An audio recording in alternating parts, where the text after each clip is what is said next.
नमस्कार दोस्तों, स्वागत है आपका स्टडी फॉर सिविल सर्विसेज में। यूपी पीएससी 2021 के प्री में जिसका सिलेक्शन हो गया, अब आगे क्या करिए, ये बहुत इंपॉर्टेंट चीज है, बिल्कुल ध्यान से लास्ट तक सुन लीजिएगा। सबसे पहले आप क्या करिए, GS 1 2 3 4 इसका जो ऑफिशियल सिलेबस दिया हुआ है वो हमने फ्री टेलीग्राम में उसकी पीडीएफ भी दे रखी है, इसको एक बार ध्यान से पढ़ लीजिए। जितने पॉइंट लिखे हुए हैं GS 1 में, GS 2 में, GS 3, GS 4 में, ऑफिशियल सिलेबस में जितने भी पॉइंट लिखे हुए हैं, सारे की बेसिक अंडरस्टैंडिंग आपको बिल्कुल क्लियर होनी चाहिए।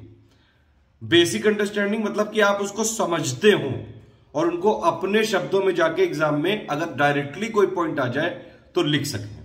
इसके लिए आप हमारा पेड ग्रुप भी ज्वाइन कर सकते हैं। हमने पॉइंट वाइज मटेरियल दिया हुआ है GS 1 2 3 4 का। ठीक, 800 नंबर की जो GS है, सबसे पहले बेसिक अंडरस्टैंडिंग आपकी क्लियर होनी चाहिए। ऑफिशियल सिलेबस पॉइंट वाइज आपको रटा होना चाहिए, चाहे तो प्रिंट आउट निकाल के रख लीजिए। मेंस में सिलेक्शन का सिर्फ और सिर्फ एक ही मंत्र है, जितना ज्यादा आंसर राइटिंग कर सकते हैं उतना बढ़िया। अभी कितने दिन बचे हैं?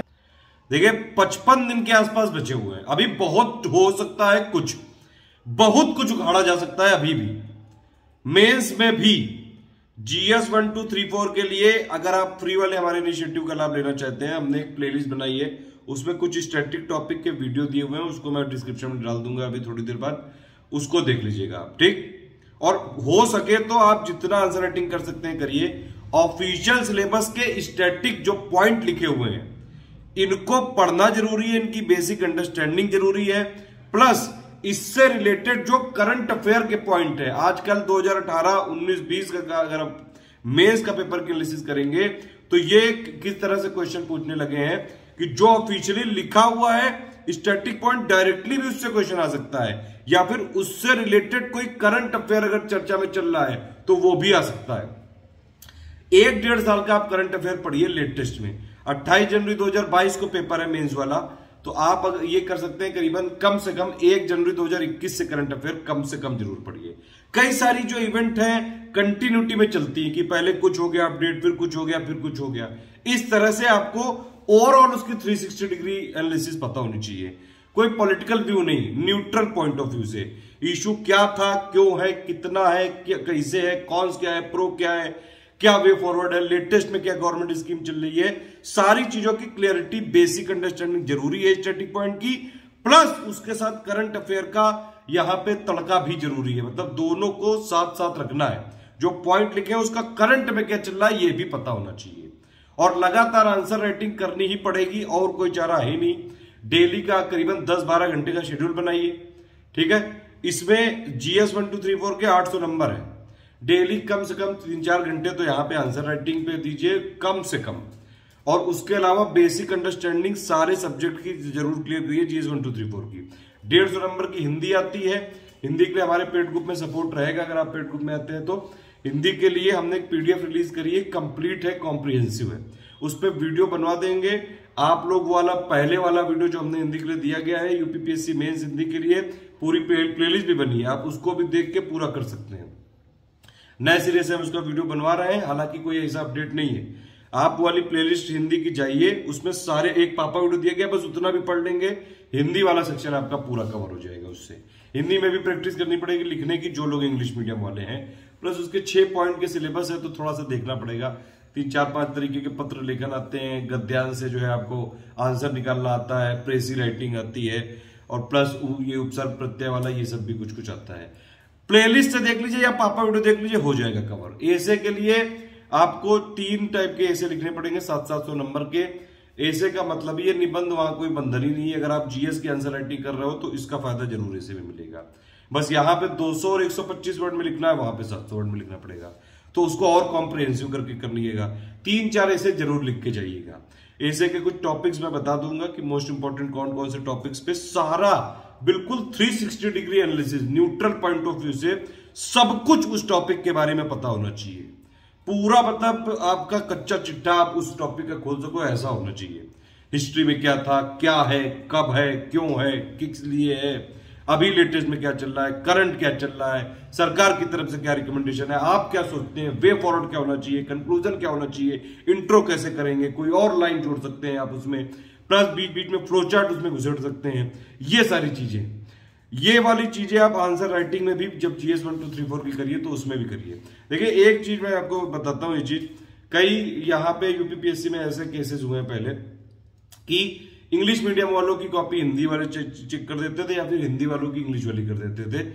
इसीलिए जो एक्चुअली बहुत ज्यादा एजेड प्रोफेसर होते हैं उनको बुकिश लैंग्वेज ज्यादा पसंद होती है। ज्यादा क्रिएटिव अगर आप करोगे कि सिर्फ फ्लोइंग चार्ट बना के छोड़ दोगे तो नंबर ही काट लेते हैं वो लोग। लेकिन अगर आप एक बैलेंस वे में आंसर लिखोगे कि अपना एक शुरुआती कुछ पैराग्राफ लिख दिया पहले 2-3 लाइन का इंट्रोडक्शन का, उसके बाद कुछ एक आध फ्लोचार्ट बीच में बना दिया, फिर कंक्लूजन अच्छे से लिख दिया, सिर्फ उतना लिखना है जितना क्वेश्चन में पूछा गया है।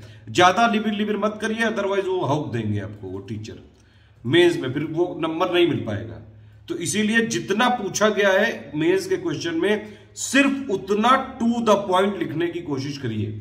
और क्वेश्चन के कई सारे टाइप होते हैं, क्रिटिकल एनालाइज, एक्सप्लेन करिए, एनालाइज करिए, ठीक है, इवेल्युएट करिए, इलेबोरेट करिए, ये सारे चीजों के मतलब समझ लीजिए। एक वीडियो है मैं दे दूंगा अभी फ्री टेलीग्राम में, उसमें सारे शब्दों का मतलब बताया गया है। तो इसीलिए ये नहीं कि बस आपने एक जरा सा लाइन देखी कि अच्छा इस वाले टॉपिक में पूछा गया बस लिखना चाहूं। अरे भैया देखो तो उसमें पूछ क्या रहा है, एग्जैक्टली क्या पूछ रहा है उतना ही लिखो। टू द पॉइंट लिखेंगे तभी आंसर में अच्छे मैक्सिमम नंबर मिल सकते हैं, ठीक है। आंसर राइटिंग करनी तो जरूरी है, लेकिन उसके लिए बेसिक नॉलेज तो होना चाहिए। जब आपके पास नॉलेज ही नहीं, पता ही नहीं, तो क्या करोगे, क्या लिखोगे फिर। ऐसे के लिए 3-4 ऐसे लिख के जाइए। ऑप्शनल को भी अपना स्पेस दीजिए, 10-12 घंटे के शेड्यूल में 4 घंटे के आसपास जीएस की आंसर राइटिंग करिए, ठीक है। 2-4 घंटे के आसपास आप जो है सब्जेक्ट का रिवीजन और बेसिक पॉइंट की अंडरस्टैंडिंग करिए। उसी में ऑप्शनल की भी बेसिक थ्योरी आपने पहले क्लियर कर रखी होगी, तो उसमें वो भी जो है किसी तरह से उसको मैनेज करिए। जो 4 घंटे की आंसर राइटिंग कर रहे हैं उसमें कुछ टाइम, आधा टाइम से ज्यादा, मतलब करीबन 2.5 घंटे के आसपास आप जीएस को जरूर दीजिए। 1-1.5 घंटा ऑप्शनल को भी दीजिए, क्योंकि ऑप्शनल भी 400 नंबर का है। ऑप्शनल में भी नंबर लाने पड़ेंगे, अदरवाइज कैसे आप करोगे। आप ये समझिए 1500 नंबर का मेंस है, 800 के हो गए जीएस के पेपर, 300 का हो गया 150 हिंदी और ऐसे, तो 8-3-11 और 415, 1500 का है ना टोटल। तो सारे सेक्शन में आपको जो है बराबर वो करना पड़ेगा। आप चाहें तो हमारा पेड ग्रुप ज्वाइन कर सकते हैं, उसमें मटेरियल भी पॉइंट वाइज मिल जाएगा, आंसर राइटिंग भी चल रही है। नहीं कर सकते हैं तो भी कोई बात नहीं है, मॉडल आंसर राइटिंग के वीडियो बिल्कुल देने जा रहे हैं फ्री में, बिल्कुल। वीडियो के डिस्क्रिप्शन में उसकी लिंक दे दे रहा हूँ। मॉडल आंसर राइटिंग की प्लेलिस्ट आप देखिए, GS 1 2 3 4 की प्लेलिस्ट देखिए, कुछ पॉइंट उसमें क्लियर है, कुछ और अपडेट करेंगे। बाकी डेली करंट अफेयर के लिए हमारा चैनल है ओनली करंट अफेयर, उसको आप फॉलो कर लीजिए। अगर उसके पुराने वीडियो भी देख लेंगे तो आप जो है आराम से उसकी पूरी एक बेसिक अंडरस्टैंडिंग हो जाएगी, लेकिन उसमें टाइम ज्यादा लग जाएगा।